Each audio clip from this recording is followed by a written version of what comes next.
Assalamualaikum warahmatullahi wabarakatuh.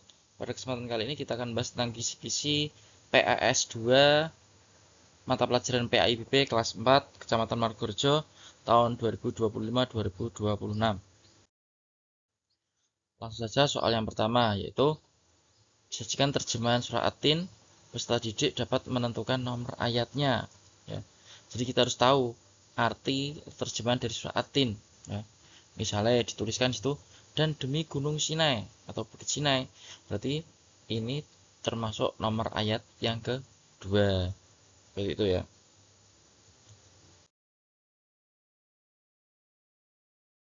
Lanjut nomor 2. Memahami makna dari potongan terjemahan surah At-Tin. Di sini ada Gunung Sinai, itu tempat Nabi Musa menerima wahyu dan bertemu langsung dengan Allah. Yang kedua, disebutkan kota yang aman, yaitu kota Mekah. Terus manusia diciptakan dalam bentuk yang sebaik-baiknya. Di manusia di sini tuh merupakan makhluk atau ciptaan Allah yang paling sempurna dibandingkan dengan makhluk ciptaan yang lain. Terus tempat serendah-rendahnya disebutkan sebagai neraka jahanam. Nomor 3, melanjutkan potongan ayat surah At-Tin. Nah, di sini nanti disajikan tulisan Arab potongan surah At-Tin. Nanti anak tinggal melengkapi, berarti harus hafal ya. Lanjut nomor 4, mengetahui orang-orang yang pahalanya tidak terputus. Ya, dalam surat At-Tin ini, illalladzina amanu wa amilus solihati. Itu orang-orang yang beriman dan orang-orang yang beramal saleh.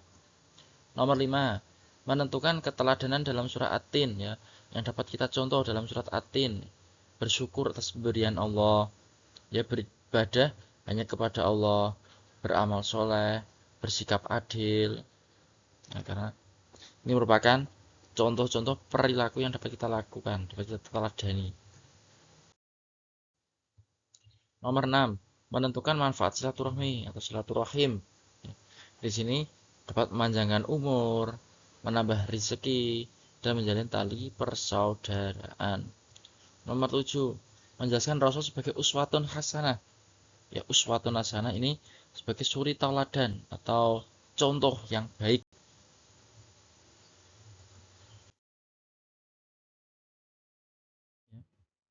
Untuk nomor 8, meneladani dari iman kepada Rasul.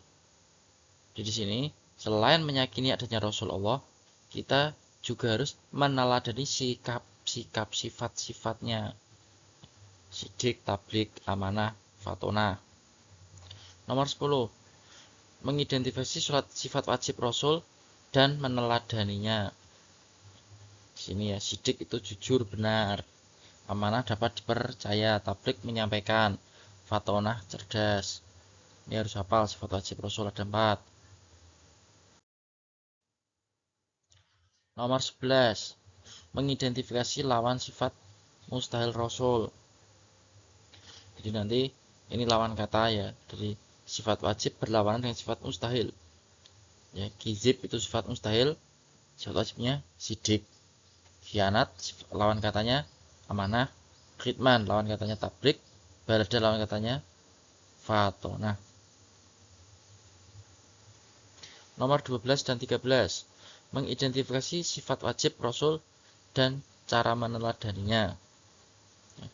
Kita memahami bacaan terlebih dahulu, kemudian kaitkan dengan arti dari sifat wajib Rasul tersebut, dari 4 sifat wajib Rasul tersebut sesuai dengan narasi yang di soal. Ini nomor 14, mengidentifikasi 8 sifat wajib Rasul. Ini kebalikan dari tadi ya. Sidik ini lawan katanya kizib, amanah lawan katanya khianat, tablik lawan katanya khidman, fatonah lawan katanya balada. Nomor 15, mengidentifikasi sikap tolong menolong. Di perilaku membantu orang lain dengan tulus dan ikhlas, baik yang hal kecil maupun hal yang besar. Nomor 16, menjelaskan makna ucapan salam. Ya, salam ini artinya keselamatan. Kita mendoakan, ya, saling mendoakan. Assalamualaikum berarti memberi keselamatan kepada teman kita. Terus dia menjawab, waalaikumsalam. Begitu juga keselamatan semoga tercurah kepadamu juga. Terus kedamaian, itu arti dari salam. Nomor 17, menerapkan ucapan salam dalam kehidupan sehari-hari. Ya, ketika bertemu teman, guru, orang lain yang beragama sesama Islam. Nomor 18, menunjukkan sikap tolong-menolong yang sesuai. Ya, maksudnya gimana? Jika hal itu yang baik, tolong-menolong dalam hal kebaikan, maka laksanakanlah. Tapi jika tolong-menolong dalam hal yang keburukan, maka jangan menau atau menolak dengan cara yang halus. 19. Surah Al-Maidah 2 dapat mengartikannya. Ya, ini terkait dengan tolong-menolong. Wa ta'awanu 'alal birri wat taqwa wa la ta'awanu 'alal itsmi wal 'udwan, ya. Dan tolong-menolong kamu dalam hal kebaikan dan jangan tolong-menolonglah kamu dalam hal dosa dan pelanggaran. Ini artinya. Nomor 20, menjelaskan balasan bagi orang yang munafik, ya, akan ditempatkan di neraka yang paling bawah, yaitu neraka jahanam. Itu orang-orang yang munafik. Terus cara menghindarkan diri dari perilaku munafik, kita harus bicara dengan jujur dan selalu memegang amanah, menepati janji yang kita lakukan. Nomor 22, ciri-ciri orang munafik. Ya, ini jika berbicara orang munafik itu pasti bohong. Jika berjanji pasti tidak ditepati.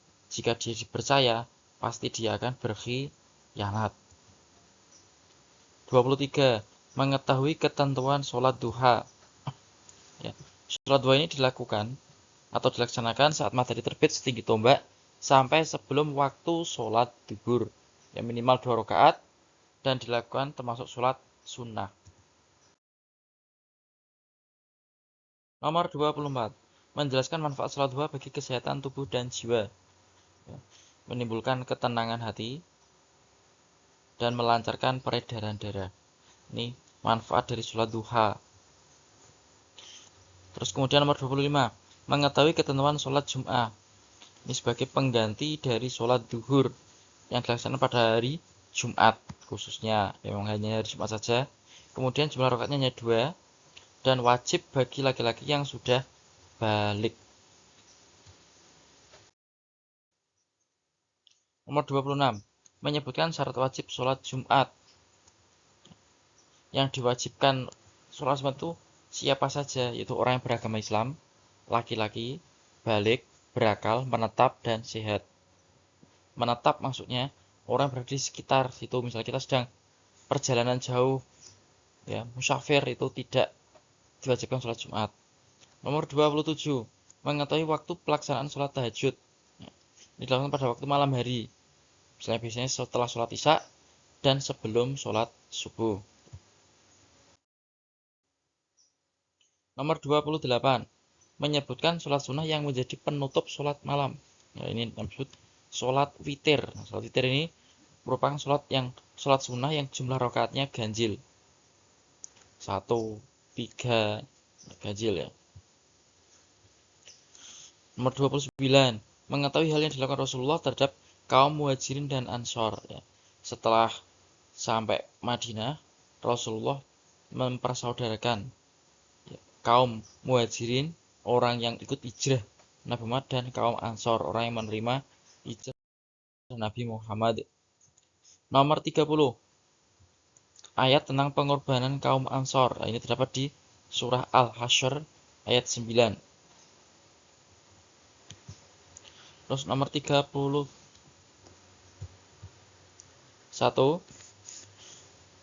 hal yang dilakukan Rasulullah setelah hijrah. Nah, ada membangun masjid, yang memperluas Masjid Nabawi ini, mempersaudarakan kaum muhajirin dan ansor, membuat piagam Madinah, dan yang lainnya. Nomor 32 sampai 33 dan 35 juga menjelaskan poin penting piagam Madinah.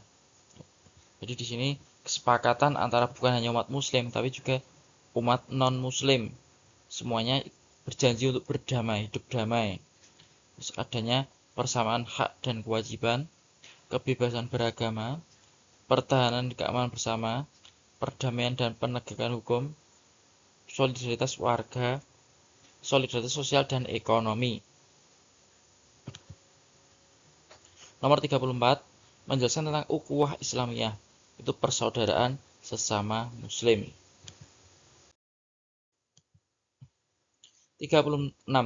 Mengetahui tempat pertemuan Nabi Musa dengan Allah, yaitu di bukit atau gunung Sinai. 37.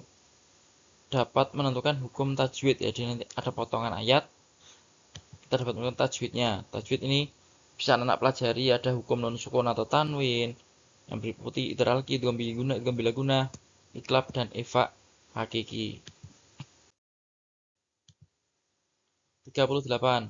Menyebutkan sifat jaiz bagi Rasul. Hanya ada satu ya sifat jaiz Rasul ya, a'radul basyariyah. Rasul itu juga seperti manusia biasa yang butuh makan, minum, tidur, ya, berkeluarga, itu a'radul basyariyah. Nomor 39. Menyebutkan sifat wajib bagi Rasul. Siapa tadi ya? Sidik, jujur, benar, amanah, dapat dipercaya, taufik menyampaikan, fatonah, cerdas.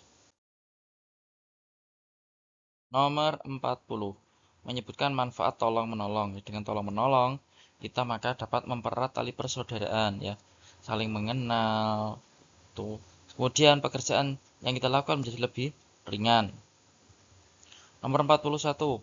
Menentukan sikap yang tepat dalam tolong-menolong. Ini ada membantu sesuai dengan kemampuan, ya, dengan tulus dan ikhlas.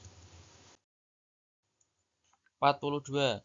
Menyebutkan amal ibadah yang pertama kali dihisab pada hari kiamat, yaitu ibadah sholat. Nomor 43. Menyebutkan jumlah minimal makmum pada sholat Jumat menurut Imam Syafi'i, itu ada 40 orang. Nomor 44.